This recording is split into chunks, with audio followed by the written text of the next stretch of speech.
Hi hello friends, இன்றைக்கி ST கூட டே 11. இன்றைக்கி என்னென்னா, ஃபஸ்ட்டு யூடியூப்பில் நமக்கு 100 சப்ஸ்கிரைபர் வந்துட்டாங்க நண்பர்களே.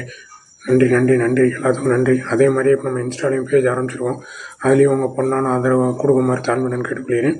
இப்போது அந்த கண்டென்ட்டில் பார்த்தீங்கன்னா எங்கே போயிட்டுருக்கோன்னு பார்த்தீங்கன்னா, கால் ப்ராப்ளம் ஆயிடுச்சுன்னு நம்ம சொல்லியிருந்தோம்.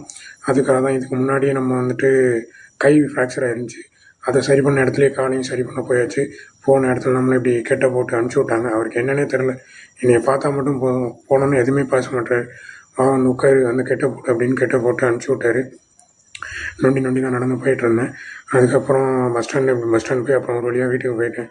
குத்துக்கல்ல மாதிரி சுற்றிட்டு இருந்தேன். என்னை அடித்து உட்கார வச்சிட்டாங்க. மான்குட்டி மாதிரி சுற்றிட்டு இருந்தவங்களுக்கு இந்த நிலைமை ஆயிடுச்சு. பட் நான் கவலைப்படாதீங்க. சிங்கத்துக்கு முன்னுக்குத்துனா 4 நாள் நோண்டிட்டு நடக்கும். 5 நாள் நடக்க ஆரம்பிச்சிடும். அதே மாதிரி நான் நடக்க ஆரம்பிச்சிடுவேன். மறக்காமல் சர்ப்ரைஸ் பண்ணிடுங்க. நெக்ஸ்ட் வீடியோவில் பார்க்கலாம்.